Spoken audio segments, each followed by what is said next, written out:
1997. Originally broadcast on NET, the political news talk network. Tonight on American Investigator, a battle for FDA approval of a revolutionary new eye surgery machine between two high-tech companies. A document leak. Was the FDA involved in a classic case of industrial espionage? That trust was broken by someone in the agency. Someone sent those documents to our competitor. And I felt outraged by that. And find out why the FDA is harassing eye doctors for purchasing equipment overseas at a cheaper price, even if it's an identical machine to the one approved for the U.S. If the FDA prevails in this, they're going to be micromanaging everything in medicine, which will certainly slow us up even more in this country. Plus, allegations of a payoff to a key U.S. senator to speed up FDA approval. I asked Mr. Francis, I said, what happened next? He said, Dave smiled, opened up his suit jacket and said, how do you want the checks made out? A medical exclusive with a political twist. Eye on the FDA, tonight on American Investigator.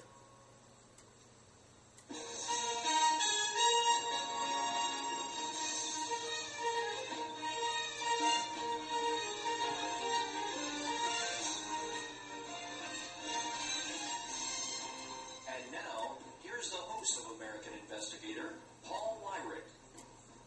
Good evening and welcome to American Investigator. I am your host, Paul Wyrick, and tonight we have an exclusive story told for the first time on NET.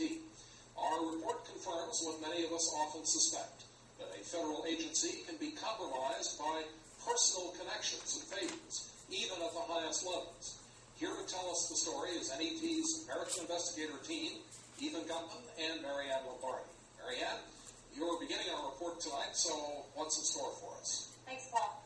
Tonight's report takes a look at a laser eye surgery procedure under review by the Food and Drug Administration. Two competitors in the laser market were undergoing FDA review for the machines when a strange event happened, giving one company an edge over the other in a very profitable market. We begin tonight in Boston, Massachusetts.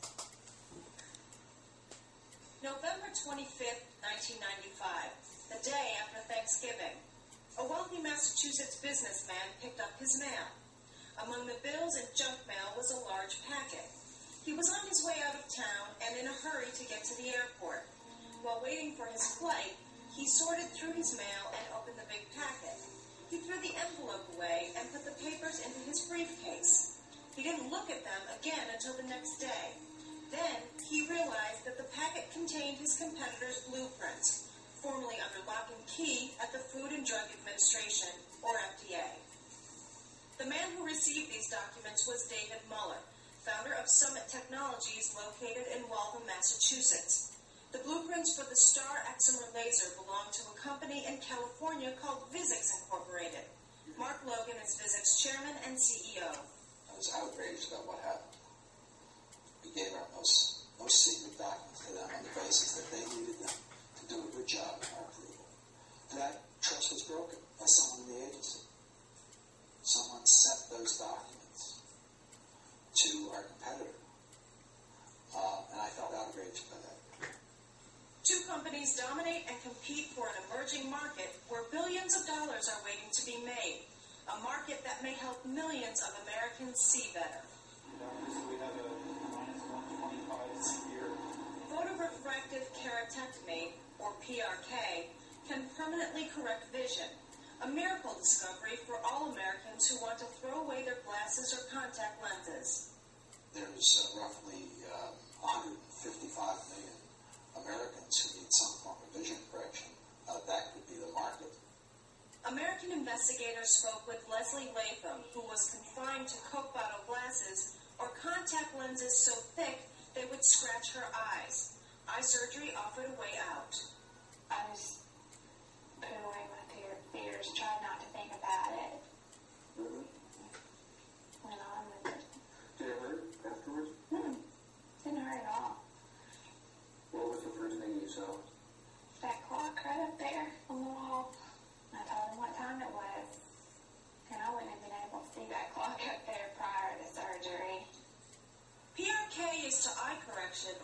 penicillin is to medicine. There will always be a need, and there are plenty of profits to be made. The operation costs about $2,000 per eye, and Vuzix and Summit stand to split over $15 billion in profit. But that wasn't enough for Summit. To understand Summit's corporate culture, we spoke with many former Summit employees.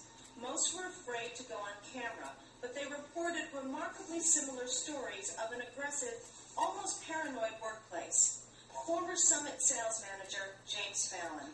There were many artifacts we had in the company, cups and slogans, basically being a very proactive or aggressive company to, Mr. Muller said, this is our market and we're going to have most of it, so whatever it takes to win, we're taking no prisoners, quote unquote. David Muller was at the center of it all. Once a college dropout and sewer pipe layer, Muller, fearless and determined, pushed his employees to win. Under his direction, Summit's turnover rate was about 40%.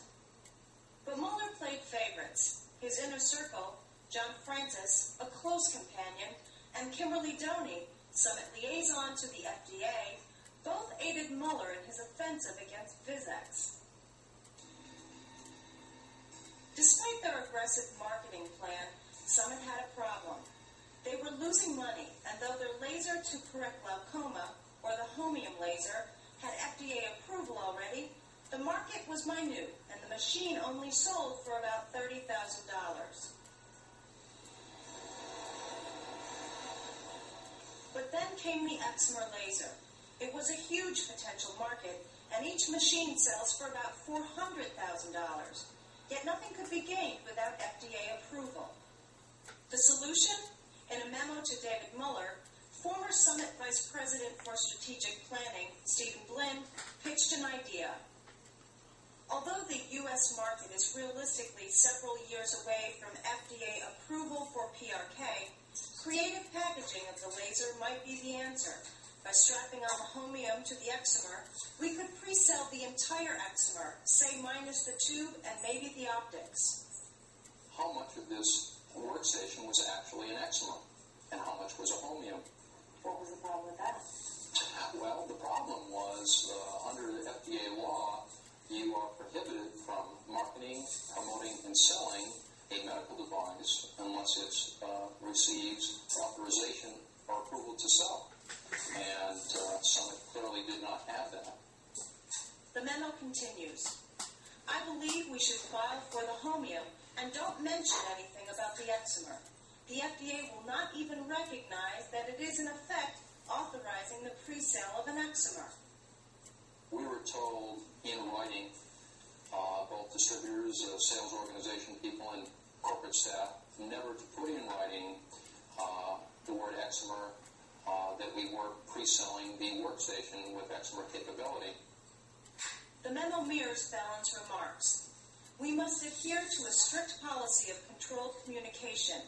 We don't want the FDA to have any Summit paperwork to come back to haunt us. Officials from Summit have claimed the memo was a forgery, but Summit's actions suggest otherwise. It's uncanny that the issues in that memo seem to be true, accurate, and forthright. I know of no false statement in the memo. What was written in it has come to pass. What the memo describes is what happened. And I don't know whether it's a forgery or not, but in many ways, it's a brilliant it's illegal, but a brilliant marketing plan. There's no doubt about it. Was the risk worth it? Look at what Summit had to gain. We were talking in excess of approximately $250,000 pre-net profit to the company per laser. Summit was selling these workstations, Homiums, for I think $300,000 to $400,000. Now the effect on us was these are potential customers for us who already had spent $400,000